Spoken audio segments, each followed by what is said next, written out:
दोस्तों, स्वागत है आपका हमारे चैनल पर धार्मिक जानकारी और रहस्यों के साथ। तो आज की कहानी को चलिए जानते हैं क्या होगा यदि प्राचीन भारत की सबसे गहन आध्यात्मिक रहस्य पुस्तकों में ना होकर भूले हुए पत्थरों पर उकेरे गए हों। हमारे साथ यात्रा करने के लिए तैयार हो जाइए और भारत की अनदेखी संरचनाओं की अनकही कहानियों और छिपे अर्थों को उजागर करने के लिए, जो एक बीते युग की भक्ति और रहस्य की कहानियाँ फुसफुसाती हैं। भारत के आध्यात्मिक अतीत के बारे में आप जो कुछ भी जानते हैं उसे भूल जाइए। इसके अद्भुत रहस्य में छिपे हैं विस्मृत मंदिर, न केवल खंडहर बल्कि प्राचीन दुनिया के जीवित प्रमाण, जिनके रहस्य अभी भी अनदेखे हैं। हम इन पवित्र अनदेखी संरचनाओं में छिपे अद्भुत रहस्यों और गहन आध्यात्मिक शक्ति का अनावरण करने वाले हैं। कल्पना कीजिए कि आप समय में पीछे जाकर भारत के आध्यात्मिक हृदय में प्रवेश कर रहे हैं, जहां बहुत कम लोग गए हैं। मेरे साथ आइए, हम पुराने मंदिरों की खोज के लिए ऊबड़-खाबड़ रास्तों से आगे निकल रहे हैं, जो रहस्यों से इतने घिरे हैं कि मानो किसी दूसरी दुनिया में हूँ। हर पुराने पत्थर में छिपी भूली बिसरी कहानियों और छिपे हुए ज्ञान को खोजने के लिए तैयार हो जाइए। भारत की विशाल भूमि पर अनगिनत कहानियाँ बिखरी पड़ी हैं। इनमें से कुछ कहानियाँ उन मंदिरों की दीवारों पर उकेरी गई हैं जो अब समय की धूल में दब चुकी हैं। जंगलों के बीच पत्थरों और लता पताओं से ढके हुए ये मंदिर एक अजीब सी शांति और रहस्यमयी आभा लिए खड़े हैं। उनकी भव्यता और शिल्पकारी देखकर यह सवाल मन में उठना स्वाभाविक है कि आखिर ये अद्भुत कलाकृतियाँ समय के साथ क्यों खो गई हैं। इन भूले बिसरे मंदिरों में एक अनकही कहानी छिपी है, जिसमें उस दौर के राजाओं, शिल्पकारों और भक्तों की आस्था और कला का संगम है। हर एक पत्थर, हर एक नक्काशी में एक ऐसा रहस्य दफन है जिसे समझने के लिए हमें इतिहास के पन्नों को पलटना होगा। ये मंदिर केवल पूजा स्थल नहीं है, बल्कि उस दौर के शक्तिशाली राजवंशों की कलात्मक महत्वाकांक्षाओं और गहरी आध्यात्मिक मान्यताओं का प्रतीक थे। चोल, चालुक्य, पल्लव, होयसल और गुप्त जैसे साम्राज्यों ने अपने भक्ति और शक्ति को इन मंदिरों के निर्माण में लगाया है। हर राजवंश की अपनी एक खास स्थापत्य शैली थी। उदाहरण के लिए, दक्षिण भारत के मंदिरों में गोपुरम और मंडप की भव्यता देखने को मिलती है, जबकि उत्तर भारत के मंदिरों में शिखर यानी कि ऊंची मीनारें प्रमुख होती थीं। ये शैलियाँ हमें उनके संरचकों की कलात्मक पसंद और धार्मिक विचारों के बारे में बताती हैं। मंदिरों की दीवारों पर देवताओं, देवियों, पौराणिक कथाओं, युद्ध के दृश्यों और यहाँ तक कि रोज़मर्रा के जीवन को भी खूबसूरती से उकेरा गया है।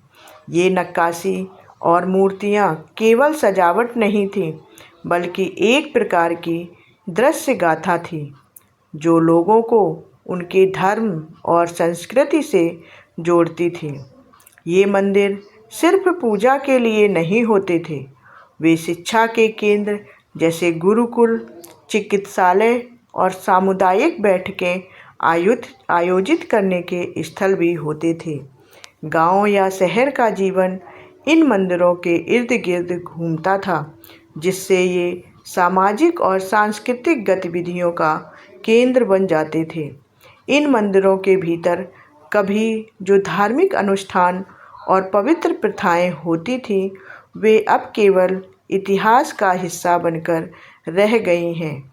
कल्पना कीजिए, घंटों चलने वाले मंत्रोच्चार, घंटियों की गूंज और धूप अगरबत्ती की सुगंध से भरा हुआ माहौल। इन मंदिरों के कुछ अनुष्ठान बहुत ही जटिल और प्रतीकात्मक होते थे। समय के साथ इन प्रथाओं को करने वाले पुजारी या परंपराएं खत्म हो गईं और ये रहस्य उन्हीं दीवारों के साथ दफन हो गए। कई मंदिरों में ऐसी नक्काशी और प्रतीक मिलते हैं जिनका अर्थ समझना आज भी एक पहेली है।